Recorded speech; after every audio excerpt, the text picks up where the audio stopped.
Mamang chahi lisingani kunithoi gi December 18 da Khoupum Lambigi longsai Pangkhre Tubung village ki manakta thokiba laibak thiba bus accident aduda Leikhidraba Thambalnu Higher Secondary School gi oja ama warden ama amadi mahairoi taret punna mioi mapan gi imung manungda Sagolban Kendra gi MLA RK Imona lupa lising yankai gi mateng pangduna ngasi kutsinakre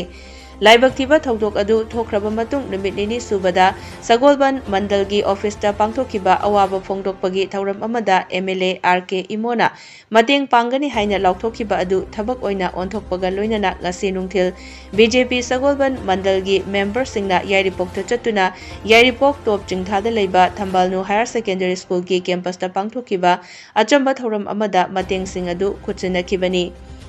Mateng Kutsinabagi Pangthokiba Achamba Thauram Aduda BJP Sagolban Mandalgi President Dr. H. Ruhikanta Sharma, Vice President L. Sivananda, Imphal Municipal Corporation IMC Ward No. 7 gi Corporator R.K. Juden, Ward No. 10 gi Corporator Salam Tiken, BJP Sagolban Mandalgi General Secretary W. Shamananda, BJP Andro Mandalgi President Babu Amasung Thambalnu Higher Secondary School gi Principal S.H. Bimol na chingba maruoiba mioi kayana saruk yaki.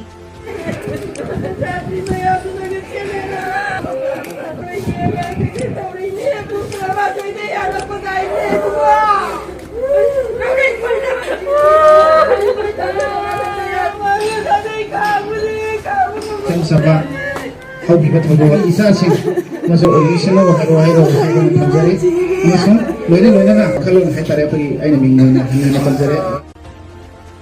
Mateng piba aduga mari leinana BJP Sagolban Mandalgi President Dr. H. Ruhikanta Sharmana haikibada matam adugi laibak thiba thodok adu BJP Sagolban Mandal nasu yamna thamoi sokna nungaikide Leikhidraba sing adubu ikai khumnaba utpa awabada saruk yaujaba oina Sagolban Kendra gi MLA RK Imona mateng panggani haikibagi matung inna ngasi asi MLA na tharakpani mateng pangba asi MLA masasu yamna yauningbani adubu assembly leikibana MLA masa yaubangam kidre haiki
Mateng pangbiba lakliba singbu thagatladuna Development Organization Andro Kendra DOAK gi General Secretary Hidang Mayum Oken Sharmana haikibada mipum khudingmaki thamoi yamna sokiba thodok aduda Leikhidraba Singgi imung manungda Sagolban Kendra gi MLA RK Imona BJP Sagolban Mandalgi maruiba miyoi sing thabiraktuna mateng pangbiba Leikhidraba sing aduda paisana yabadi natte adubu awaba tariba asida kathokpadaga loinana mateng pangbiba asibu DOAK na ngamkhai leitana thagatpa phongdorakli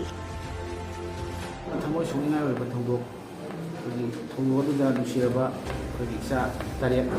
zama warden ama Leikhidraba thodok adu kan adana phayna yamna wana university of ikai khumuri honorable MLA Sagol SC RK Imosingana awaba tahorba imusinda ba isin yankai kiri nana thangda lokobiraki haiba mana pangbinya heba sasing ado si mahangna mama samakti aga kogi assembly level maram oiba yena ko yadre adana ai mission tharage haidana kogi Sagol president singba mai corporation namdana imung manung awaba takraba laibak thikraba sasing legi jasingi imungda mutu de loktopi ro ne bana singa kai haido sisi singa dikre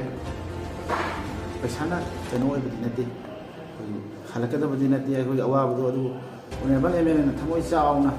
ꯃꯁꯥꯃꯛꯀꯤ ꯃꯊꯧꯅꯤ ꯃꯆꯥ ꯃꯁꯨꯁꯤꯡꯒꯤ ꯈꯜꯂꯒ ꯃꯍꯥꯛꯅ ꯑꯩꯈꯣꯏꯒꯤꯗꯃꯛꯇ ꯋꯥꯔꯕ ꯃꯇꯝꯗꯨꯗ